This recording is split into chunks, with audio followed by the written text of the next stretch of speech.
Olá, amigos do divulgar.net. Sou a Claudete Moura. Estou aqui para dar continuidade aos nossos estudos do Livro dos Médiuns e hoje estamos na segunda parte das manifestações espíritas.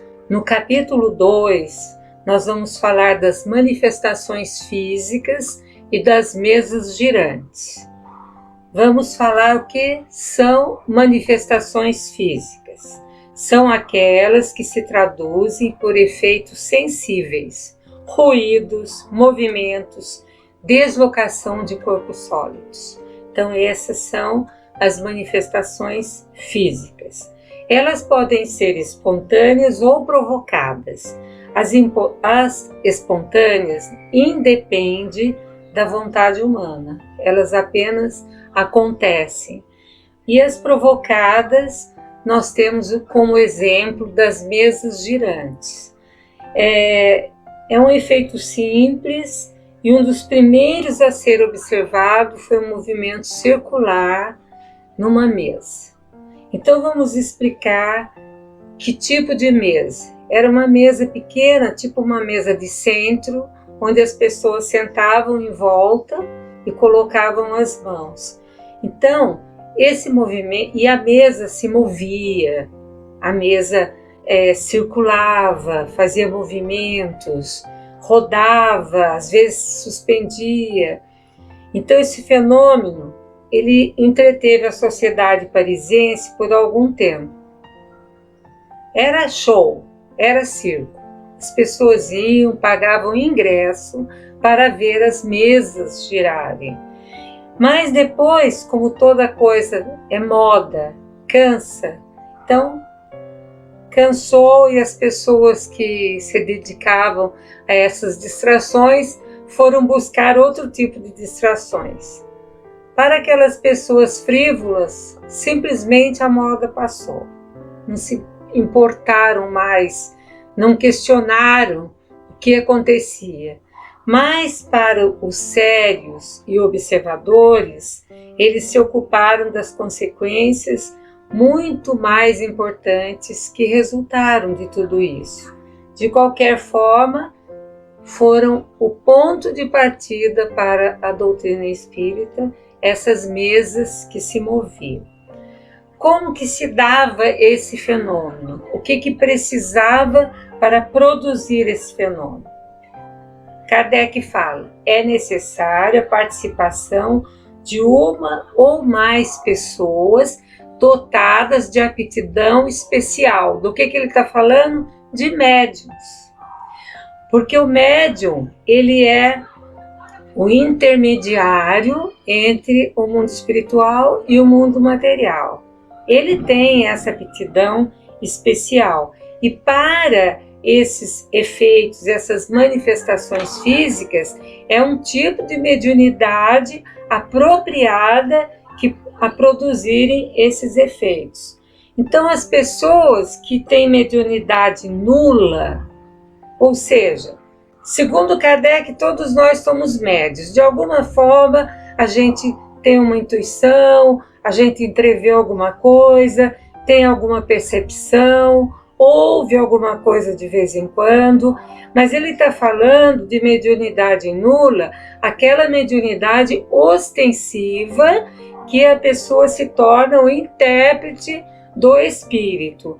Então, essas pessoas de mediunidade nula, Kardec diz que poderia ser até prejudicial à presença, porque muitas vezes elas iam com uma disposição de espírito que geralmente tinham pensamentos negativos e daí acabava atrapalhando as manifestações. Os médiuns gozam de maior ou menor poder na produção dos fenômenos. Porém, não há nenhum indício da faculdade mediúnica que somente a experiência vai poder revelar. Então, a pessoa que vai participar de uma sessão mediúnica, seja nesse início das mesas girantes, ou seja atualmente na prática mediúnica, que seja através da escrita ou através da fala, de início não há nenhum indício que a gente possa falar se a pessoa é médium ou não é médium. Mesmo porque, se ela se apresenta com algumas manifestações, com algumas coisas que acontecem na vida dela, diferentes, que se acham que são manifestações de espíritos, ou podem até ser, mas pode não ser uma mediunidade que vai ficar para o serviço mediúnico. Então, a gente nunca sabe se uma pessoa é médium ou não é médium, se ela tem essa aptidão, essa faculdade, enquanto não fizermos com ela a experiência. Então, a experiência que vai revelar se ela tem essa aptidão, se ela tem essa faculdade mediúnica mais acentuada ou não. Qual que é o processo para se fazer essas mesas girarem ou se locomoverem? Sentar-se em torno de uma mesa. Então, colocava-se a mesa e as pessoas sentavam-se em torno. Colocar as mãos espalmadas sobre a mesa, sem pressão, sem contenção muscular. Então, colocava-se as mãos espalmadas sobre a mesa, não apertando, não fazendo pressão, não fazendo a contenção dos músculos. O que é necessário? Recolhimento. Então, todos estão em silêncio absoluto. Sobretudo, ter paciência quando o efeito demora, porque vai depender da capacidade mediúnica dos participantes. Esse fenômeno pode demorar a acontecer.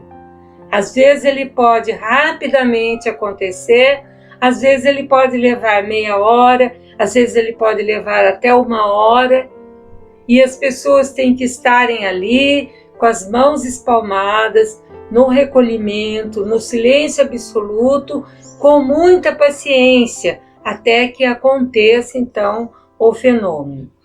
Quando começa a produzir esse efeito, é comum se ouvir um estalo na mesa, um tipo de estremecimento. Depois inicia o movimento e a rotação se acelera, podendo partir daí a mesa ficar livre. Então, o que ela pode fazer a partir desse momento? Algumas vezes ela se ergue e fica em um ou outro pé. Eram aquelas mesas de centro que tinham uma perna no meio da mesa e 3 pés no final para apoiar. Então, era dado ordem, fica num pé, fica no outro pé. Então, mas espontaneamente, algumas vezes ela se erguia e ficava em um pé ou em outro pé. Também balançava para frente e para trás, de um lado para o outro, ou seja, ela se movimentava. Foi o que causou, então, o espanto, foi o que causou a vontade das pessoas de saberem o que havia por trás desse fenômeno. Também, às vezes, ela flutua em equilíbrio e depois desce lentamente, balançando-se como uma folha de papel. Ou então ela cai de uma vez, até se quebrando algumas vezes. Então, assim que acontecia nos primórdios, do Espiritismo, no começo das experiências, para perceber que ali existia uma inteligência por trás daquilo tudo. Outro fenômeno que se produz com muita frequência, diz Kardec, conforme a natureza do médium que está presente, é o das pancadas no cerne da madeira, no seu interior, sem provocar qualquer movimento da mesa. Pancadas, barulhos. Parece que vem do interior da madeira. Esses golpes, que às vezes são bem fracos e outras vezes são mais fortes, pode ocorrer em outros móveis do aposento. pode ocorrer nas portas, nas paredes, no teto. Então, essas são as manifestações físicas que deram início ao estudo da doutrina espírita, perguntando o que seria. Bom, no capítulo 3, Kardec fala das manifestações inteligentes. Porque nas manifestações físicas, nada certamente vai revelar para nós a intervenção de uma potência oculta, de algo, porque poderiam ser provocados por uma corrente elétrica ou magnética ou um fluido qualquer. Então pode não se ter certeza se realmente existe ali alguma inteligência por trás desses movimentos. Mas essa teoria, ela não prevaleceu porque outros fatos vieram demonstrar a insuficiência dela. Quando se começou a fazer perguntas e a mesa começou a responder, ou seja, a mesa respondia como se tivesse através dela uma inteligência por trás dela, uma inteligência que entendia o que estava sendo perguntado e respondia inteligentemente. Então, como Kardec gosta de falar, todo efeito inteligente deve ter uma causa inteligente.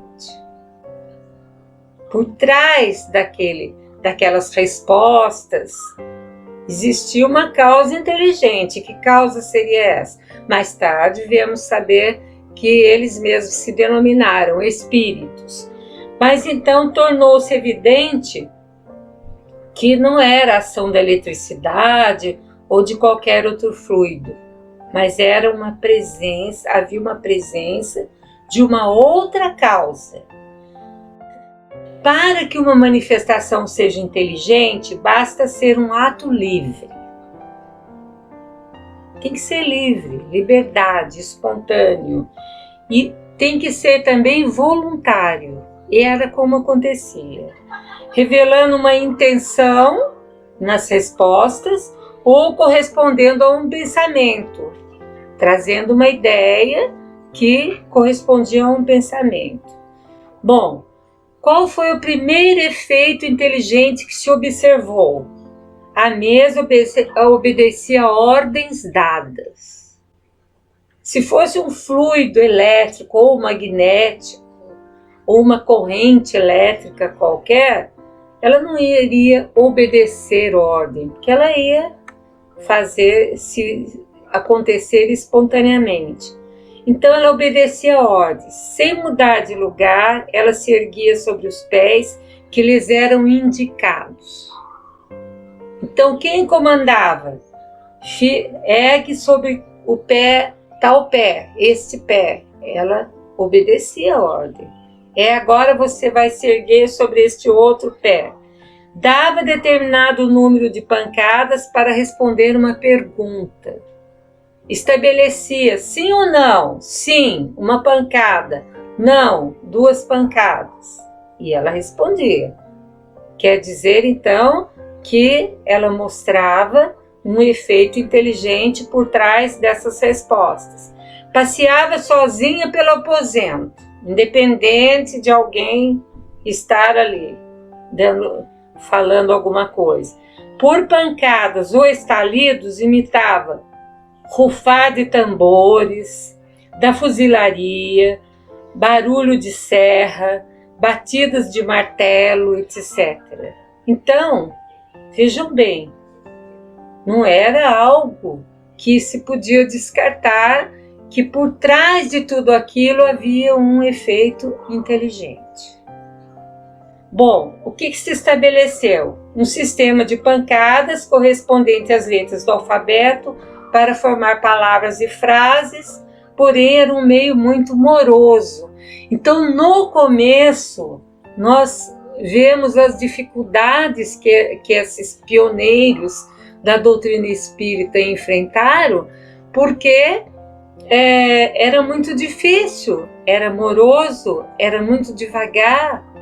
mas chegando-se a um resultado e com a evolução foi se escolhendo meios mais práticos.